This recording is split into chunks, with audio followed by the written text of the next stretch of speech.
The sky will become twilight, the air will cool, the stars will appear. Welcome to Asteroid Flight Club. I'm your host.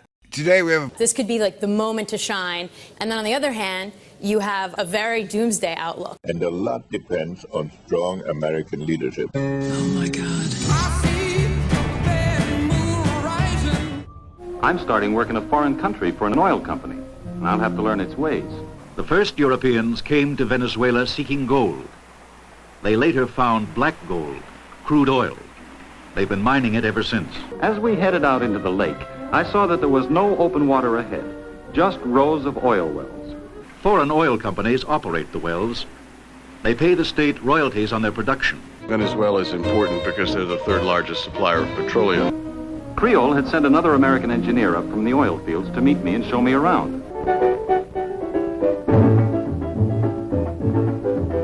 Venezuela's current crisis started long before Maduro, with the U.S. as Venezuela's largest oil consumer, so wider sanctions would almost certainly be devastating. But what actually could save OPEC is probably going to be Venezuela.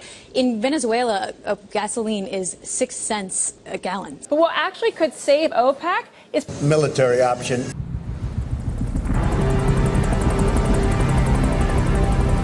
OPEC? We a big company. Millions of moving parts. But what actually could save OPEC is probably going to be Venezuela.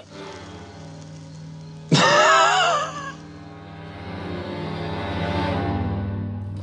challenge being faced by the human race now is either evolve or perish. But what actually could save OPEC is... Venezuela could very much become a risk to the United States of America. The Cubans are there, the Russians are there, the Iranians, Hezbollah, are there. Venezuela is a country that's had 9 major coups in the last 100 years. The last one was in 2002 against Chavez. Who is Hugo Chavez? Some believe he is the enemy. He's more dangerous than bin Laden, and the effects of Chavez's war against America could eclipse those of 9/11. Then, in 2013, the first domino fell. Chavez died.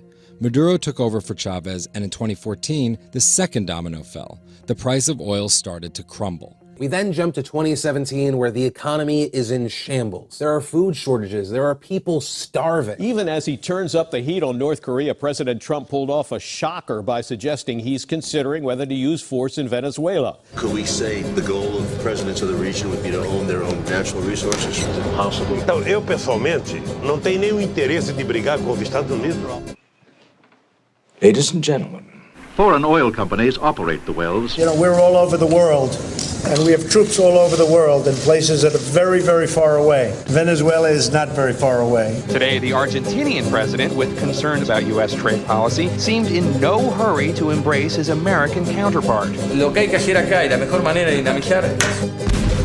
Estados Unidos ha crecido en base a las guerras. You said that.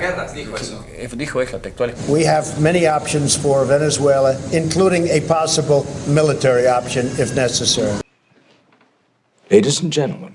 The syndicate is real. Foreign oil companies operate the wells. Anyone who resists will be executed. Anyone who doesn't obey our orders will be executed. Anyone who panics will be executed.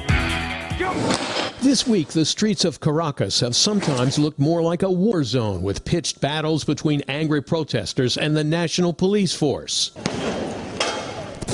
An economy where everything's getting worse for everybody else. The people that you do not want to anger are the military, because once you lose the military, you know, you're next. Okay, this is not a nation at war, so how is Venezuela using the armed forces? They're used in many ways. You know, we're all over the world, and we have troops all over the world in places that are very, very far away. Exactly. Venezuela has never been at war, and they have this major presence of the military. Everywhere you go, you see military.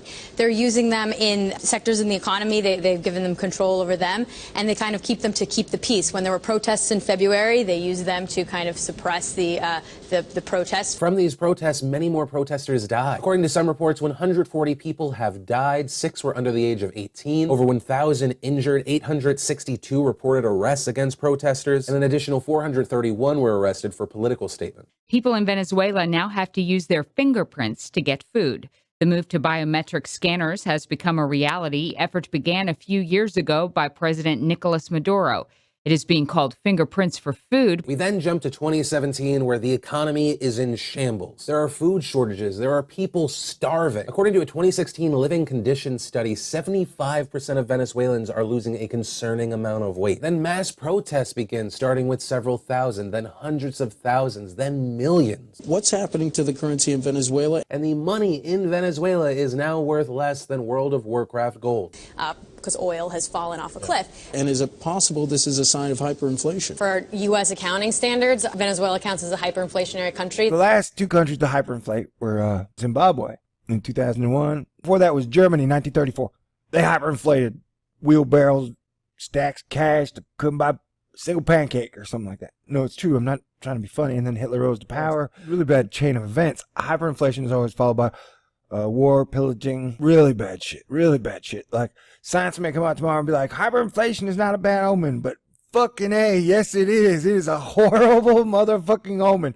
Oil is the abundance of their exports. Revenue from oil accounts for 95% of Venezuela's export earnings. It is their source for dollars to pay debt, but not only to pay debt, but because there's no industry in this country, it's also their source of imports. They use that to import everything from toilet paper to toothbrushes to deodorant. So, is the situation as dire for creditors as it is for ordinary Venezuelans? So we know that investors are very concerned about a default in Venezuela. Venezuela owes almost $90 billion in foreign debt over the next 10 years. Is the situation as dire for creditors as it is for ordinary Venezuelans? Yes. We need for the international community to get activated, impose sanctions. This is a country that's already really struggling. $1 drop in oil is a $780 million drop in government revenue. The price of oil of Venezuela's export basket has to be at about $97 a barrel for Venezuela to make their debt payments. That was the other nuclear option they could do. They could do what they do with Iran and Cuba and say Venezuelan government can't transact in U.S. dollars.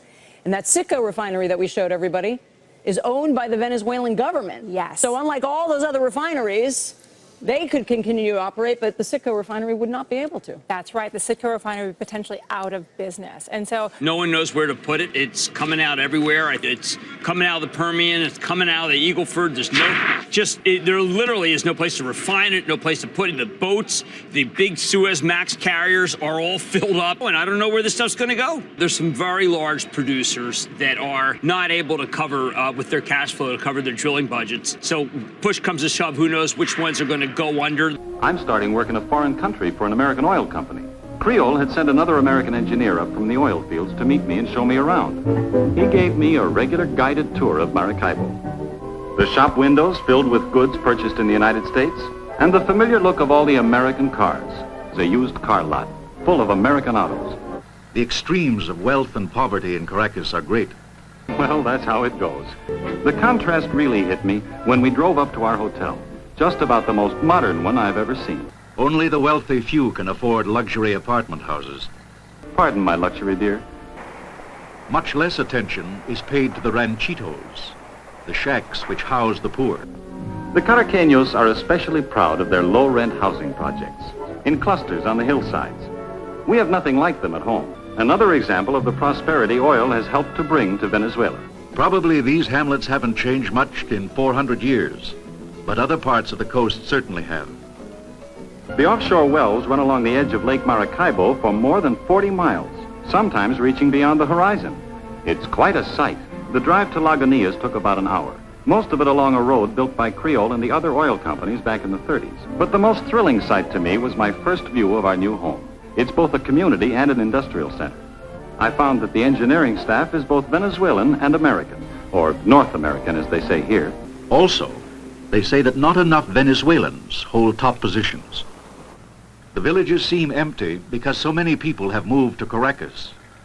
Motor transport and the new highways make it easy to do so. Few of the country people find a good life in the city. Most wind up in the ranchitos.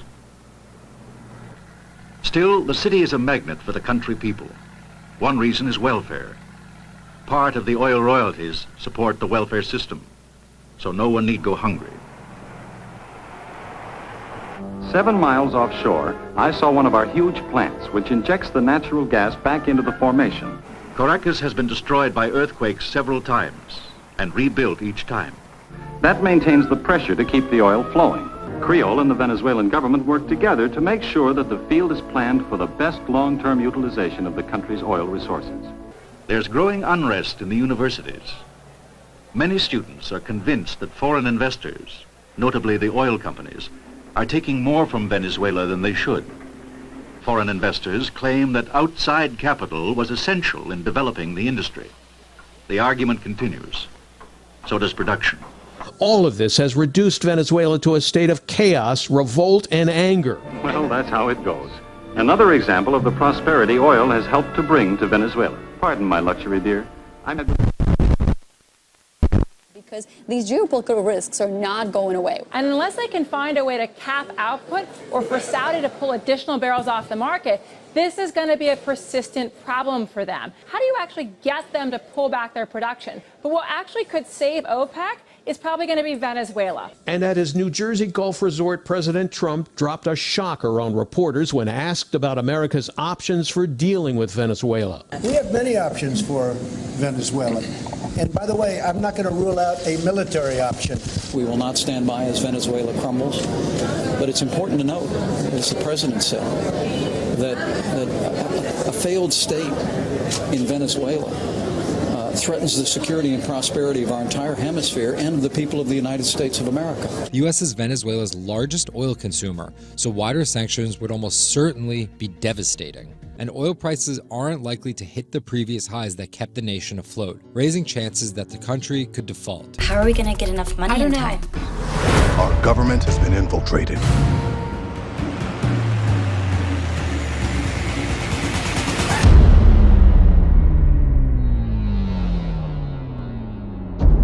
You think your world is safe. It is an illusion.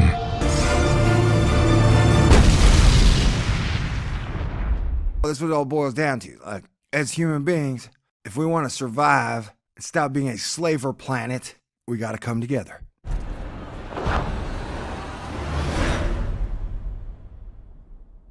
THORnews is for winners, and that's why you're here. So stick around. Hit the button, baby.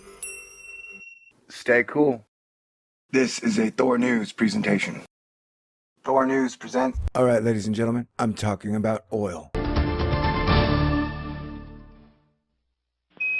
The space shuttle lifts off the launch pad at Kennedy Space Center in Florida and ascends toward space. It looks almost routine. Atlantis, Houston, PDRS. People will look to the sky and see hope. I'll take that from them first. Lost picture. Messiah, this is Houston. Messiah. Houston, this is. This is an unprecedented type of a default. I'm only burning my half. All you care about is money. War has started. So when I labeled, branded, and coined the new economy we are in and have been in since 2008, I did it so well, Keynes just sat up in his grave and they won't be able to take it back. So we went from a faux free market, and on October 3rd, 2008, we went to a beast dragon economy. We had an economic crisis in 2008. And then in 2011, we had another economic crisis that happened in Europe, the media focal point being Greece. The dragon is the default. And you don't want the dragon to show up, because the dragon sets stuff on fire. Everything burns. And paper burns real fast. What are our financial instruments? What are credit default swaps? Now, fiscal and monetary policy, investments, bonds, currencies, derivatives, credit default swap, interest, compounding interest, fines, fees. It's all very wonky. Boom. Money controlled everything. This has two effects. Again, it could drive up gasoline prices here. What if Venezuela defaults and the national oil company can't pay their bills? So we went from a faux free market, and on October 3rd, 2008, we went to a beast dragon economy. Bankers won. Bankers won the real-life global monopoly game through controlling the currency and rule of law. So I'm just like, what you guys can do now? At what point does a bond die? Someone reminded me I once said greed is good. Now it seems it's legal.